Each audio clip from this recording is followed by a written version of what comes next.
buenas tardes. Bienvenidos amigos del Ex Informa, es un gusto poder acompañarlos. A nombre del doctor René Castelán y su equipo de trabajo, damos la bienvenida en este programa al maestro Héctor Manuel Serrano Sánchez, quien es maestro en Derecho Constitucional y Amparo y además es juez segundo de lo familiar del Poder Judicial del Estado de México. El tema que vamos a tratar el día de hoy pues es un tema bastante interesante y más con una persona de la talla del juez, ¿verdad? Es el procedimiento especial para divorcio incausado. Por si tienen ahí alguna duda, inquietud o sugerencia, pues al final vamos a estar solucionando sus dudas. Maestro, lo dejamos en el uso de la voz para que pueda proceder con su conferencia. Muchísimas gracias. Es un gusto compartir con ustedes. Agradezco mucho a la institución que me hace el honor de invitarme y sobre todo compartir aquellas experiencias que nosotros llevamos a cabo a través de nuestro quehacer diario, a través de nuestras tareas, y que muchas veces la gente pues tiene poca oportunidad de presenciar. Sabemos que uno de los principios del derecho familiar pues es la publicidad, que es el acceso de todos los justiciables a conocer cómo desarrolla el juez una actividad, y que hoy en día pues nosotros llevamos a cabo de una manera, digamos, pues sui generis, porque el derecho ha venido cambiando en su progresividad de acuerdo al principio, pues ha venido cambiando. Es obvio que ya no es la misma, el concepto familia ha venido agarrando rumbo, ha venido tomando rumbos muy distintos, muy disímbolos, y que a nosotros como impartidores de justicia pues se nos encomienda sobre todo el derecho o la facultad de ser abogados de los menores, aquellos que desconocen lo que está sucediendo en su entorno familia. El divorcio incausado como tal, bueno, pues ustedes lo acaban de notar ahorita en la presentación, pues no requiere causa. O sea, el legislador del Estado de México decidió dar prioridad a la voluntad de una de las personas, nada más. Dar voluntad a aquel que ya no quiera continuar con una relación de familia, terminar con algo que era tan sagrado para la mayoría de los mexicanos, para la mayoría de nosotros, ¿no? Que venimos de paradigmas más antiguos, vamos a llamarle, porque siempre la familia era nuestro punto de partida para salir o tener oportunidad de ser o tener. Con esto quiero decir lo siguiente, que si hoy en día el legislador del Estado de México decide que la voluntad de una de las personas es suficiente para concluir una relación matrimonial civil, un contrato, es una situación que queda fuera del alcance de los que somos administradores de justicia, porque nos tenemos que ceñir a lo que nos dice nuestro código. Pero ahora vamos un poquito más lejos. Con esto quiero ahondar un poquito en lo siguiente, miren. Nosotros como administradores de justicia, pues tenemos ahorita los derechos humanos que nos consagran nuestro artículo 1 de la Constitución Política de los Estados Unidos Mexicanos y que nos llevan a decidir y nos obligan, no solo nos dicen, sino que nos obligan a proteger, a cuidar y a cumplir.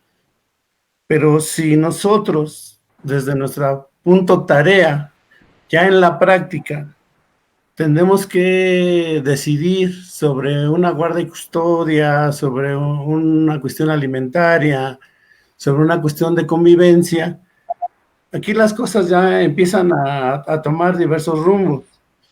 El tiempo que tenemos nosotros ahorita pues es muy poco, en realidad son 40 minutos que me están dando la oportunidad de explayar y decir. Voy a tener 20 minutos para dar oportunidad de que ustedes me cuestionen, pero yo quiero llegar a lo siguiente.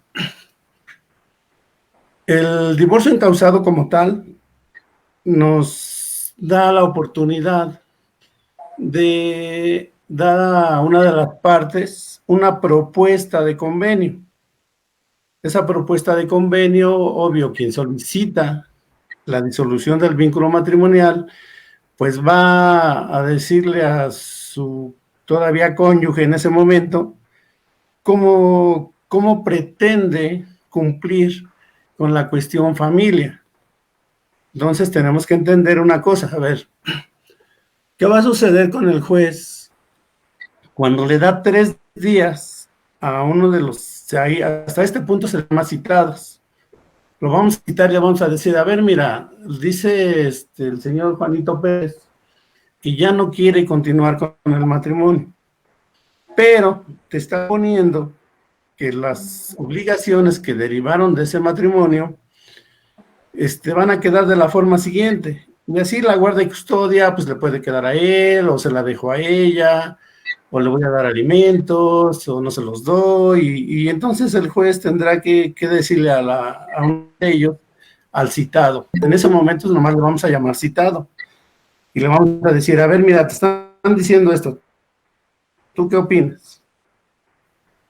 Y en esos 3 días él tendrá que decidir antes de llegar a la audiencia, porque vamos a tener una audiencia preliminar donde el juez tendrá que tratar de conciliar a las partes, que eso también se me hace un poco congruente, digamos, porque pues si ya las partes están decididas y ya el juez, ¿qué les puede convencer en ese momento? ¿Qué les puede decir? Oye, no te divorcies, mira, acuérdate que la familia es la base de la sociedad y entonces tendremos que tener y hacer y decidir. Pues difícilmente lo vamos a lograr. Y entonces, bueno, pero ya llegamos al punto donde ya le dimos 3 días. Y el legislador le dice al juez del Estado de México, ¿sabes qué? Vas a tener la oportunidad de conciliarlos. No lo vas a lograr. Te vamos a dar 8 días más o 5 días más, dependiendo de la carga de trabajo de los juzgados, donde el juez tendrá que decidir sobre esa terminación de ese vínculo matrimonial.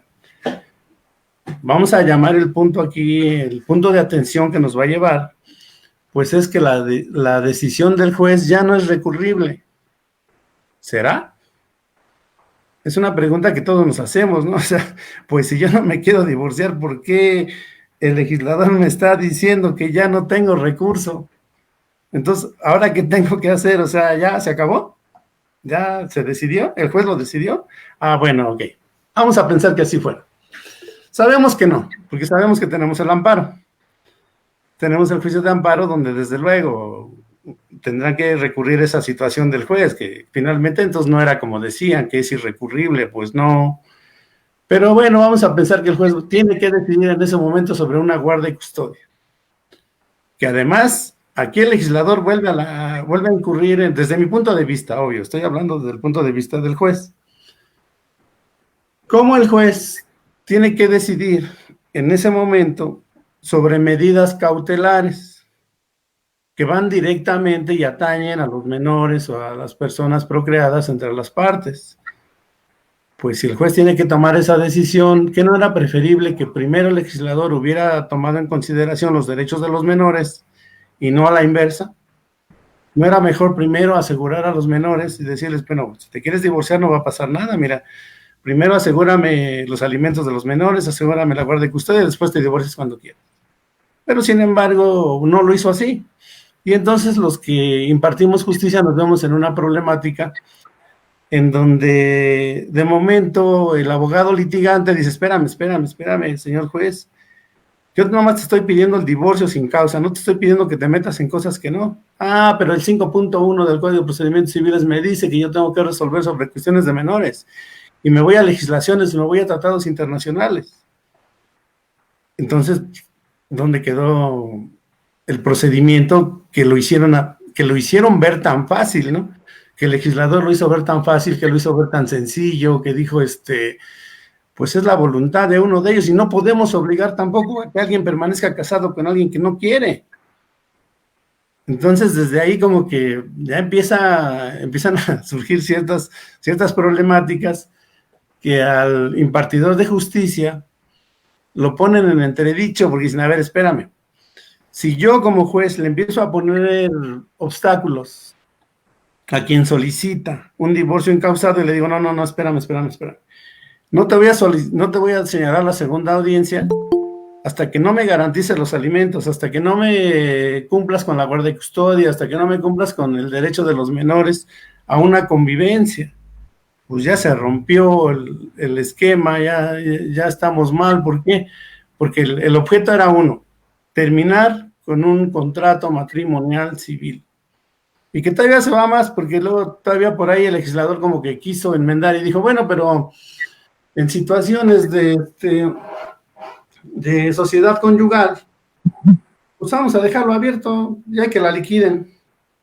Si finalmente la sentencia está diciendo que es irrecurrible, pues entonces también se termina la liquidación. Vamos a pensar en terminar una sociedad conyugal. Si no hubo tal sociedad conyugal, pues no va a pasar nada, porque finalmente puede ser separada división de bienes, y entonces no vamos a entrar a nada. Pero bueno, si entramos en el otro ejemplo que les acabo de plasmar, pues entonces al juez le ponen menuda tarea cuando le dice al justiciable, espérame, se concluye la sociedad conyugal y ahora tendrás que seguir un procedimiento para liquidarla. ¿Y cómo la vas a liquidar? Ah, bueno, pues espérame, ¿qué crees? Que te vas a ceñir a las reglas de un juicio sucesorio en testamentario. Y ahí empieza como a chocar, ¿no? Entonces empezamos a decir, a ver, ¿cómo que sucesorio testamentario? Pues ya no salimos de cualquier procedimiento. ¿Qué tienes que hacer? Pues un inventario y avalúo, una partición, una forma de adjudicación. Pero me voy a regresar otra vez a los derechos de menores. Porque entonces el juez le va a decir, bueno, mira, te la voy a poner facilita. Te voy a dar 5 días para que tú le formules pretensiones a tu contraparte. Y te voy a dar 5 días para que tú se las formules de manera recíproca. Entonces ya concluimos el procedimiento especial divorcio encausado. Ya nos vamos a ir ahora a una controversia. Te estoy obligando a ir a una controversia, ¿eh? Y a lo mejor te voy a dar la oportunidad de que si tú quieres y de manera consensada con tu contraparte puedan decidir sobre el derecho de menores. Pues creo que la tarea no está tan sencilla, ¿verdad? Y más para el juez. ¿Quién le preguntó a los menores cómo querían que los papás se los dividieran? Entonces, ¿los vamos a obligar a seguir un juicio hasta sus últimas consecuencias? Y tenemos que hacerlo, porque finalmente la tarea del juez es esa. El juez es garante de los derechos de los menores. Esa es una tarea que él no puede eludir. Es una tarea que él va a tener y que no va a poder decir, por más que sea la voluntad de las partes, la que decida, él no puede aprobar un convenio que fue hecho de manera bilateral entre ellos, pero que transgrede los derechos de los menores. Y aquí es en donde los litigantes, o la mayoría de los litigantes, entran en controversia con el señor juez o con el impartidor de justicia, porque le van a decir lo mismo, le van a decir, a ver, señor juez, pues usted no puede ir más allá de la voluntad de las partes, y no es cierto. Entonces, si el juez como tal es garante de derecho de menores, pues tendrá que cumplir con esa tarea. Y esa tarea se va a ir más lejos, porque todavía el juez necesita decidir sobre pruebas de oficio. Vamos a pensar en una pericial en psicología, en una pericial en trabajo social, que ya no se cumplió con la finalidad de ser una justicia pronta y expedita. ¿Por qué no se cumplió? Pues porque los peritos del Tribunal Superior de Justicia pues tienen una carga de trabajo impresionante. No tenemos que enviarlos a resolver un cuestionario que les impone el juez. Y que entonces el juez tiene que ir y mandarlo y decirle, pues tienes que entrevistarte. Y dicen, bueno, pues yo ni me quería llegar hasta acá, yo lo único que quería era divorciarme. Entonces, ¿dónde quedaron ustedes?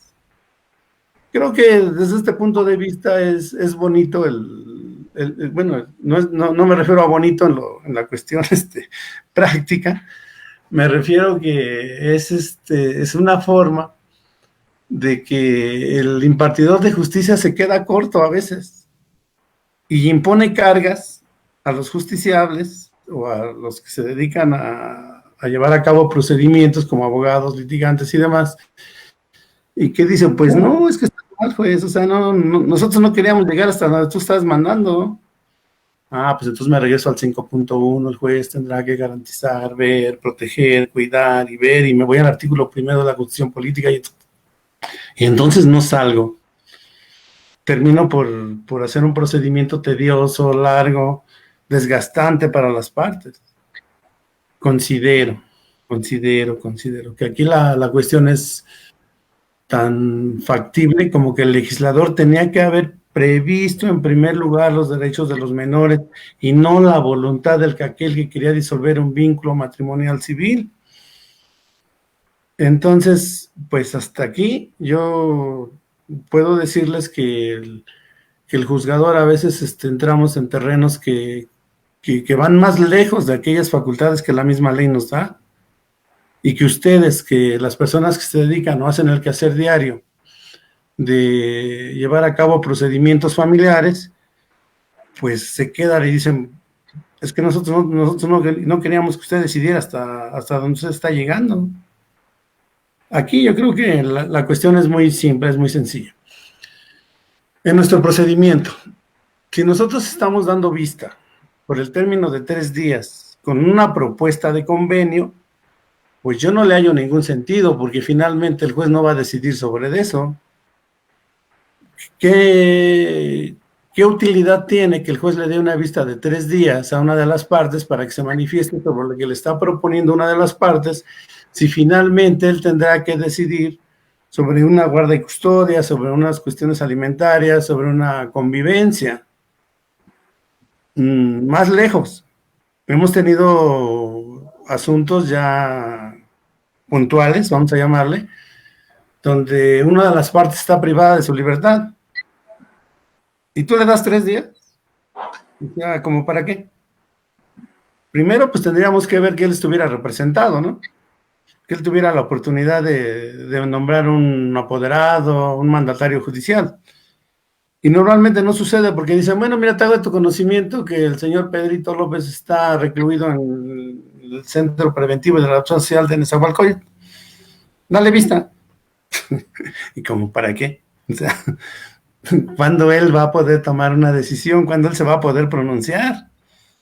Yo creo que desde ahí el legislador, pues ya como que tendríamos que tomar casos específicos y que el juzgador tuviera esa sensibilidad de decir, a ver, espérame, si está privado de su libertad, pues 3 días no le van a ser suficientes, porque primero tendría yo que darle la oportunidad de nombrar un mandatario.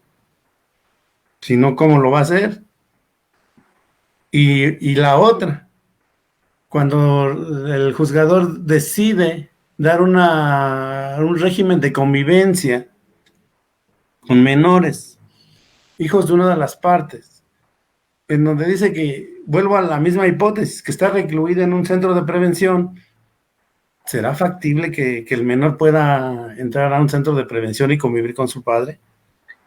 No me quiero meter en cuestiones tan personales, ¿no? Que cada uno de ustedes va a tener la oportunidad de contravenir mi punto de vista o mi opinión. Porque van a decir, pues sí, ¿por qué no? Pues sí, pero si un menor cuando va a un juzgado le impresionan las máquinas, le impresionan las computadoras, le impresiona el secretario, le impresiona el notificador, le impresionan los escritorios, pues imagínense que yo le diga, vas a tener una convivencia con tu papá los días domingos de tales a tales horas y le digo al centro preventivo que te vas a entrar.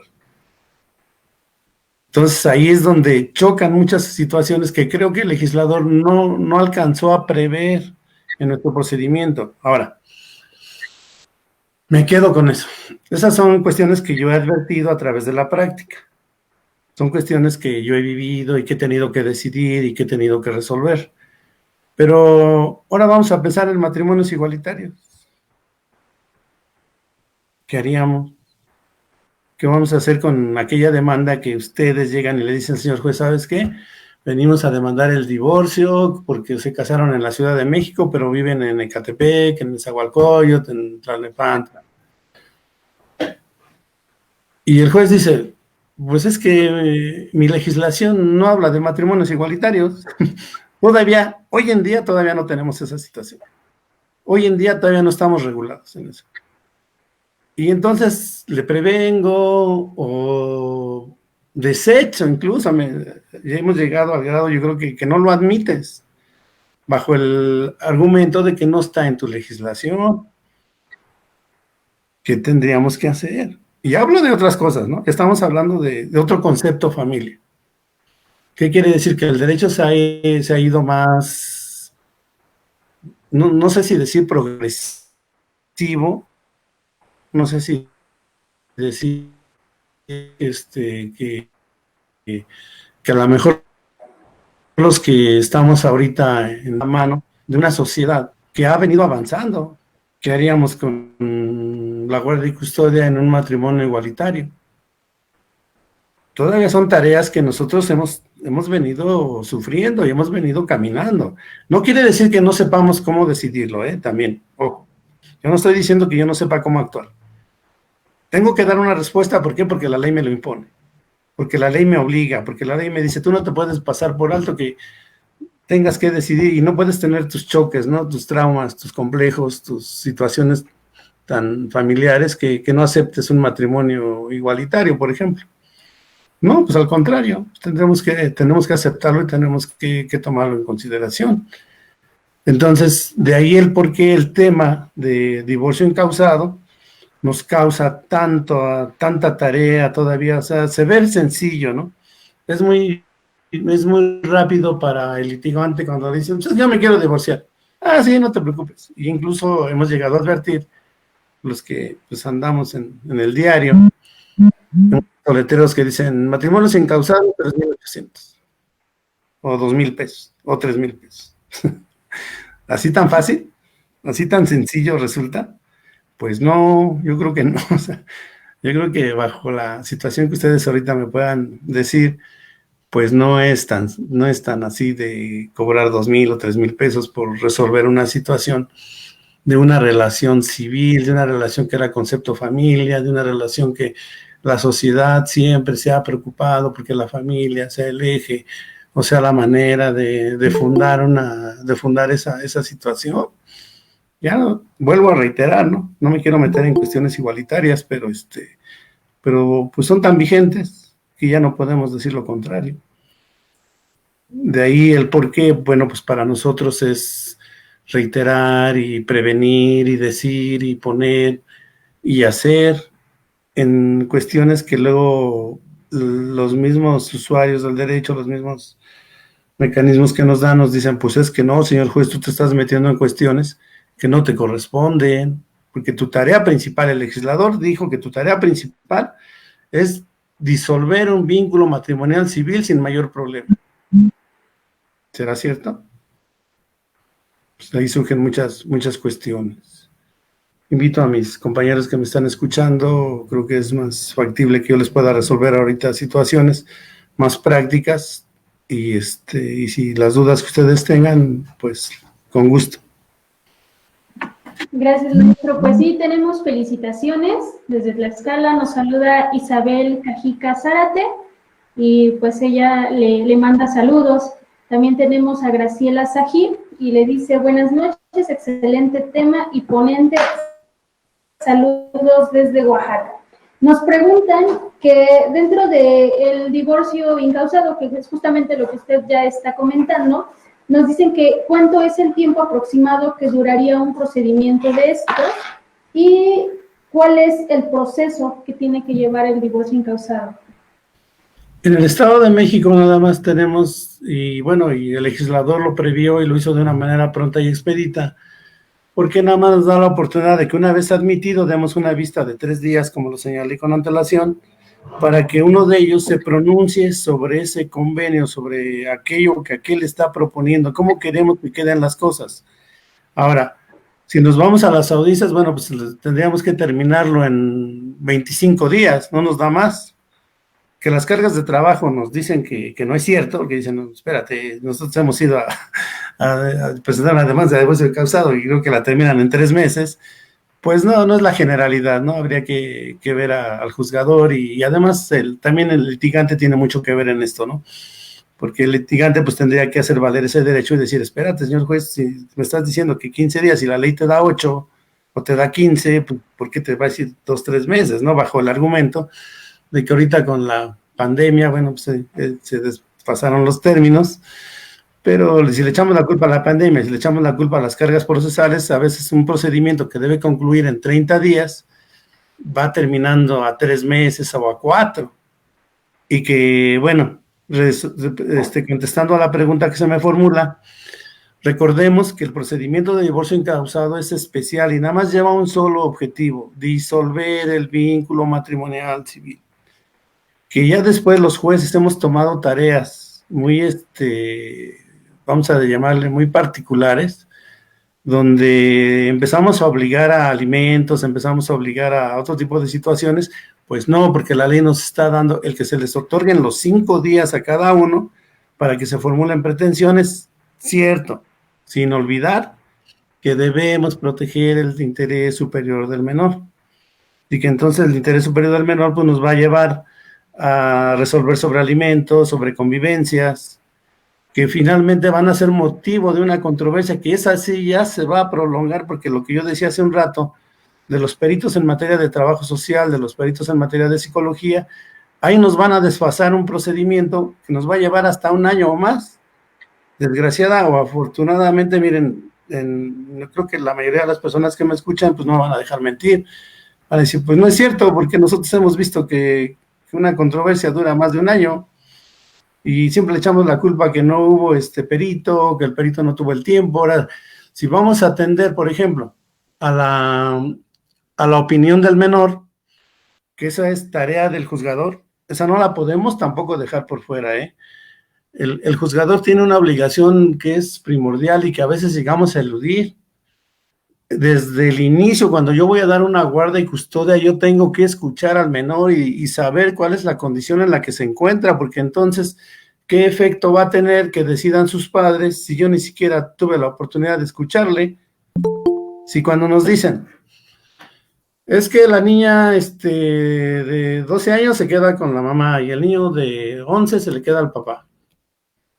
Esa es su manera de decidir sobre la forma en que van a convivir los menores. Pero no es cierto, porque entonces el juzgador se está eludiendo una tarea muy difícil. ¿Cómo sé yo que esa es la voluntad de los menores? ¿Cómo sé yo que ese es el mejor punto de cuidado para ellos? Entonces aquí como que la cosa se complica. Y de ahí está la tarea de ustedes como abogados, en exigirle al juez y decirle, no, espérame, cumple con tu tarea primero, acuérdate que tú eres garante de los derechos de él. Adelante, por favor.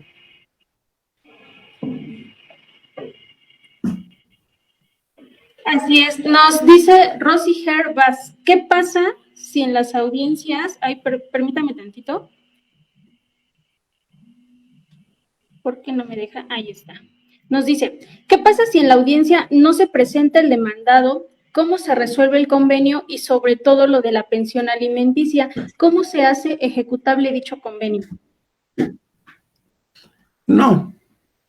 A ver, recordemos que en el procedimiento, por lo menos en el Estado de México, el procedimiento de divorcio encausado tiene sus, vamos a decir, sus formas.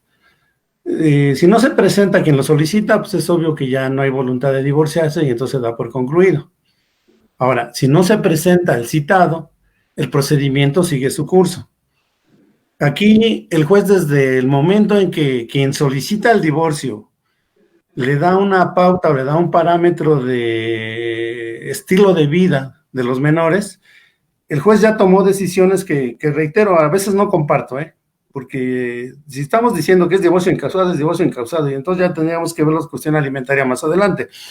Pero no podemos eludir la tarea, entonces nos dicen, hay 2 menores. ¿Qué va a pasar? El juez, cuando admite a trámite, da vista por los 3 días que acabo de señalar.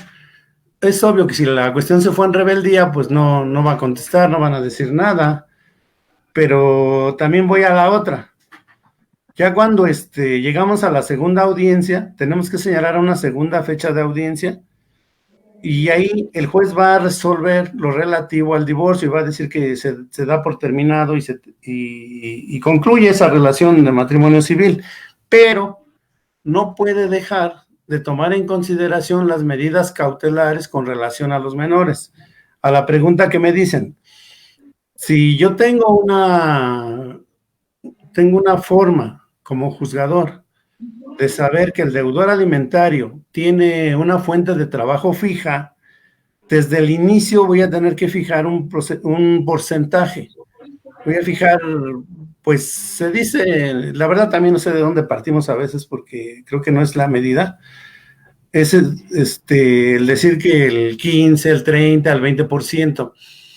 Creo que el juzgador aquí tiene que tomar en consideración la calidad de vida de los menores. No es lo mismo un menor que va a escuelas particulares y no porque sea discriminatorio, sino porque la calidad de vida es más amplia, vamos a decir. Entonces el juzgador aquí tiene que tomar en consideración muchas cosas y decir, a ver, espérame, de entrada te voy a fijar un porcentaje que sea adecuado a la calidad de vida que me están informando que lleva el menor. Es obvio que el juez aquí todavía no tiene ningún conocimiento de nada, porque lo que le están pidiendo es un divorcio. Pero si el abogado litigante es, vamos a llamarle, es más cuidadoso, es más hábil, pues le hace saber al juez que los menores tienen una calidad de vida y que esa calidad de vida no puede ser inferior, porque si el juez se equivoca y le pone el 15% y resulta que los niños gastaban el 40%, pues ya no va a haber oportunidad de resarcir hasta que no llegue a la controversia, hasta que no mande a un perito, hasta que no mande otras cuestiones. Entonces, aquí respondiendo a la pregunta tal cual, el juez tiene que tomar en consideración la información que nos dan las partes. Y ahí nos tienen que decir, mira, mis hijos pues tienen tanto, bueno, empezando por la edad, desde luego, por sus necesidades, a lo mejor sea un menor que tenga alguna enfermedad. Imagínense que el juez no tome en consideración que el niño tenga una enfermedad crónica, otro tipo de situaciones, y le fije una pensión de un 15% porque considera que el 15% es suficiente. Entonces, por ahí va más o menos, no sé si queda respondida la pregunta ahí. Sí, maestro, sí queda ahí respondida. Tenemos también muchísimos saludos, tiene bastante audiencia. Nos dice Eve Guerrero, ¿puede comparecer alguna de las partes a la audiencia por medio de un poder? Aquí también, esa es una muy buena pregunta, porque a nosotros en la práctica se nos llegó a complicar en un momento dado. En el divorcio voluntario, la ley es bien clara y dice que tendrán que comparecer las partes, pero también había quien decía, pues entonces, ¿qué calidad le das a un notario? Si el notario está diciendo que es su apoderado, o sea, estás dejando a un lado esa fe pública que él tiene. Es claro que si él manda a un apoderado, pues su voluntad es concluir una relación matrimonial, pero también decimos, bueno, ¿y qué pasaría si fuera Talía y la reconcilio con su apoderado, verdad? Creo que quedaríamos así como que en veremos, pues si yo fuera apoderado de Talía, pues yo sí me reconciliaba. Entonces aquí la cuestión es esa, aquí es hasta qué punto el juez tiene que tomar una determinación para que pueda uno de los apoderados decidir sobre una cuestión familia. No, es interesante y es muy buena el planteamiento. ¿Por qué? El apoderado va a cumplir con las obligaciones que le imponga el juez en materia alimentaria. ¿Qué sucedería si él dice, renuncio al nombramiento? Ya no me interesa. Es claro que quien haga esa renuncia, pues le va a tocar a aquel que lo nombró. Eso me queda claro, ¿no? O sea, si tú lo nombraste, pues tú te vas a ser responsable. Pero si, por ejemplo, el objeto del legislador era citar a las partes para hacerles notar que la familia es el eje de una sociedad y buscar la manera de reconciliarles, pues no le veo que el apoderado pueda tomar esa decisión. ¿O será posible que el apoderado vaya y le diga, oye, ¿qué crees que ya me reconcilié con tu ex o la que va a ser tu ex esposa? Y ya me comprometí a que el matrimonio sigue. Creo que ahí es donde pudiera surgir ese punto, ¿no? Que el juez tendría que tomar en consideración esa situación y desde luego a las causas que tenemos en el caso concreto. Gracias, maestro. Nos dice Martín Taj, ¿qué recurso natural en su experiencia puede proceder dentro de un divorcio incausado? ¿Ha conocido de algún recurso, llámese apelación o algún otro que pueda existir? No, apelación definitivamente, pues la ley es clara y dice que es irrecurrible, la sentencia que decreta el divorcio ya es irrecurrible por sí sola, causa ejecutoria por Ministerio de Ley y el juez ordena su inmediato cumplimiento. Pero al inicio de esta charla yo les decía que pues tampoco podríamos ser tan cuadrados, ¿verdad? Yo creo que está el amparo. El amparo sí nos daría la posibilidad de, pues si a lo mejor no debatir sobre la voluntad de quien decide terminar un matrimonio, sí sobre sus consecuencias. Y sí, no, es obvio que sí se puede. Aquí nada más la cuestión sería vigilar la actuación del juzgador. Porque si bien es cierto que él tiene la facultad de decir que el divorcio o la sentencia de divorcio no admite ningún recurso, pues también lo es que en tratándose de las obligaciones que van a derivar, como serían las medidas cautelares que él va a tener que tomar en consideración para cumplir con el interés superior del menor y el principio de suplencia de la deficiencia de la queja, pues entonces ahí ya no se podría, o sea, ahí el juzgador no podría, ahí sería combatible a través del amparo, desde luego. Ok, nos comenta David Rendón, dice buenas noches, saludos desde Tlaxcala. En efecto, cuando hay menores no es prioridad de los juzgadores el escucharlos, ya que si bien es cierto que pueden ser escuchados los menores, no se hace de oficio. En todo momento, cuando se adjunta el convenio a la demanda y hay menores, es muy necesario que vaya de la mano a la manutención y la custodia. Y si en todo caso la parte actora no quisiera manutención y solamente custodia. No, sabemos que los alimentos no son renunciables, o sea, es una tarea del juzgador y vuelvo a lo mismo, o sea, recordemos que el juzgador va a ser garante de los derechos de los menores. Entonces el juzgador no puede eludir esa tarea desde ningún punto de vista. Él se convierte, valga la expresión, a lo mejor no me exprese de la manera que debe ser, pero el juzgador se convierte en abogado de los menores y no puede, bajo ninguna circunstancia, dejarlos al desamparo o a la voluntad o en incertidumbre, porque esa es su tarea primordial que la ley le está otorgando, le está diciendo, no, tú no puedes dejar a los menores sin una garantía alimentaria, por decir. O que digan, ¿sabes qué? No, yo no quiero que le dé alimentos a mis hijos. Desde este momento renuncio a que le dé alimentos a mis hijos. Pues no, esa tarea no se puede y el juez no podría aprobar esa cláusula, como tampoco podría aprobar el decir que no quieren convivir con ellos. Así es, maestro. Desde el punto de vista, vaya ya desde su punto de vista personal, ¿qué opinión tendría con la figura del divorcio necesario que ya fue terminada y con este nuevo divorcio incausado que se ha venido a promover? Digo, este ya sería un punto de vista propio. ¿Qué es la sugerencia que usted tendría para nuestros legisladores conforme a estas figuras y su funcionalidad?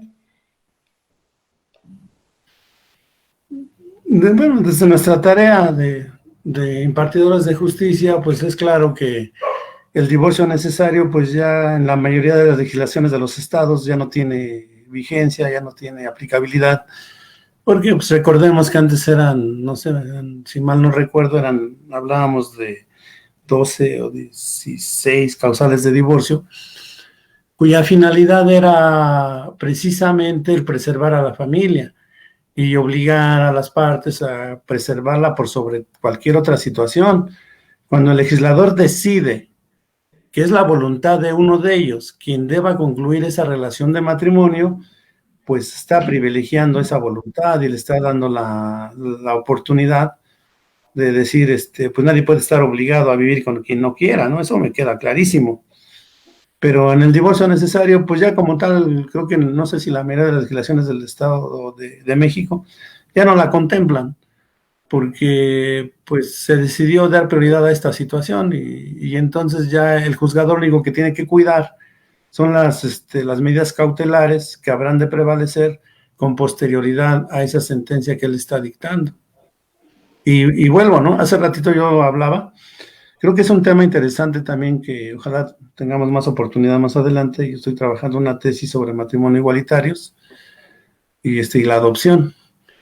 Creo que es interesante, creo que es actual, y donde los juzgadores nos hemos visto en situaciones, pues si no complicadas, porque tenemos la obligación de dar respuesta, sí nos hemos visto así como que, ¿qué sucede cuando se tenga que decretar una guarda y custodia en un matrimonio igualitario? No me quiero salir del tema, no lo dejo de tarea. Ok, nos preguntan, ¿se puede tramitar de forma gratuita este divorcio en el Estado de México? El Estado de México prevé lo que es lo relativo a los alimentos y a la violencia familiar, donde hay formatos que son gratuitos, donde el juez tiene la obligación de llamar a un defensor público para que lleve a cabo el trámite. Como tal, pues no lo hemos tenido, pero también le puedo decir que si una persona, María N., solicita el divorcio encausado y no lleva firma de abogado patrono, el juez lo va a admitir. No va a pasar nada y le va a dar trámite. Así es. Dice, ¿en qué estados de la República existe este divorcio encausado? Ahí sí me la pone difícil, pero se le puedo decir que, por ejemplo, el Estado de México, pues sí lo tenemos. En la Ciudad de México, pues también. Pues es de cada legislación, pero pues considero que con cargo a las jurisprudencias, con cargo a los tratados que México tiene, yo creo que en ningún estado de la República se lo negarían. En ninguno, me atrevo a decirlo así de forma tajante. Ok, nos dice aquí también que qué implica un divorcio. Bueno, si viene nada más la pregunta como tal. Pues la separación de las personas, ¿no? Cuando en un matrimonio civil, que es lo que sea lo que nos lleva, ¿no? Porque finalmente no nos vamos a meter en cuestiones religiosas. El matrimonio civil como tal, bueno, pues ya sabemos que es la decisión de dos personas para formar una familia, para superarse, para ayudarse. Pero cuando ellos deciden dejar de hacerlo, pues se termina esa boda.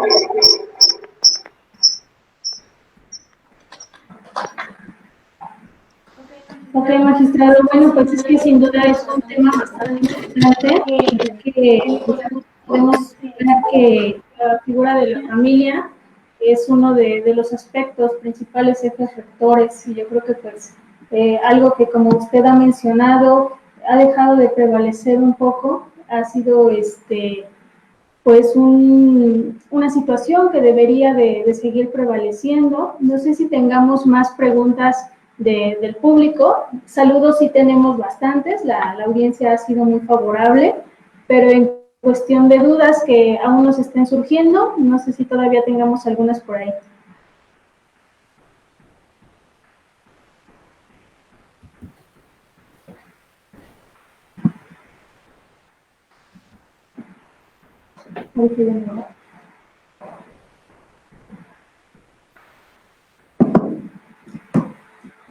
Nos dice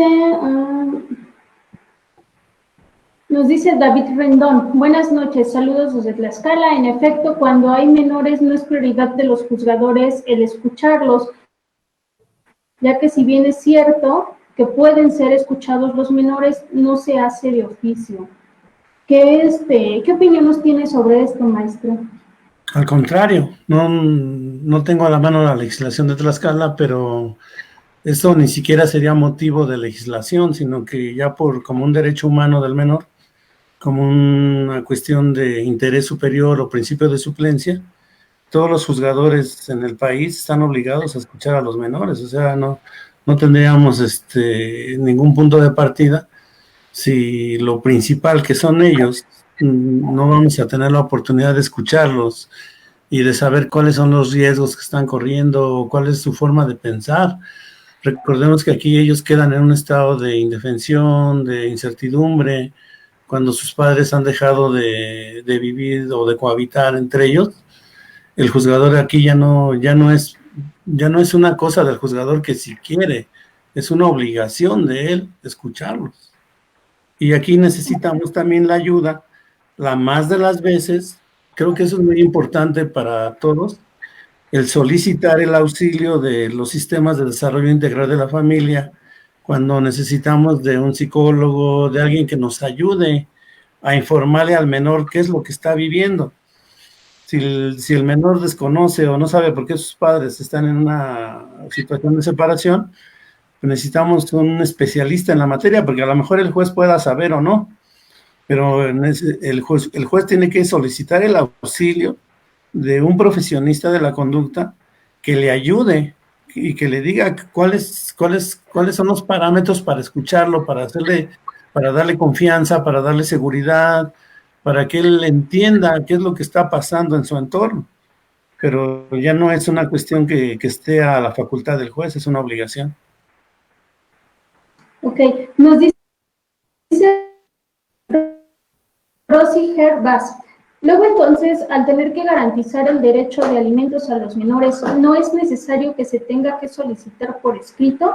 ¿Las medidas cautelares tienen que ser de oficio o a petición de parte? No, son de oficio.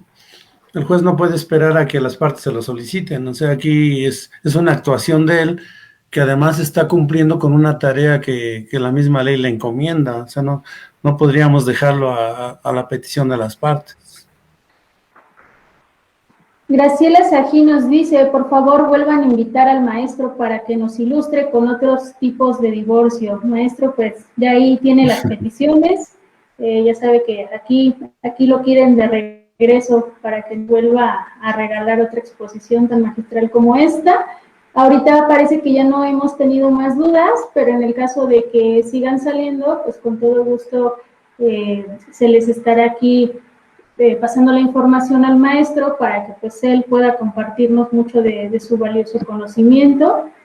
¿Algo más que usted guste aportarnos, algún punto de vista personal, algo más que desee agregar para esta ponencia, maestro? Sí, cómo no, miren, pues de antemano espero poder ingresar mi correo. No contesto, pero bueno, por lo menos lo van a tener, ¿no es cierto? Me pueden mandar las dudas que quieran. Estoy a sus órdenes, creo que es una retroalimentación para todos y no me molesta en lo absoluto y al contrario me hace sentir bien. Estoy a sus órdenes, agradezco mucho la invitación, reitero a la institución que me está invitando y ojalá haya oportunidades. Reitera, tengo por ahí un tema que ojalá pueda compartirlo más adelante, que es la adopción en matrimonios igualitarios.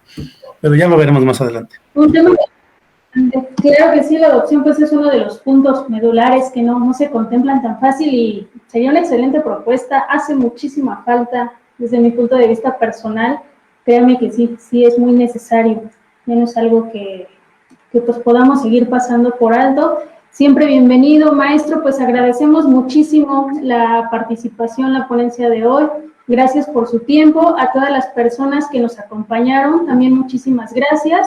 Son bienvenidos aquí en este canal de Lex Jurídica. A nombre del doctor René Castelán y su equipo de trabajo, pues nos despedimos con esta interesante ponencia, agradeciendo a todos ustedes, maestro.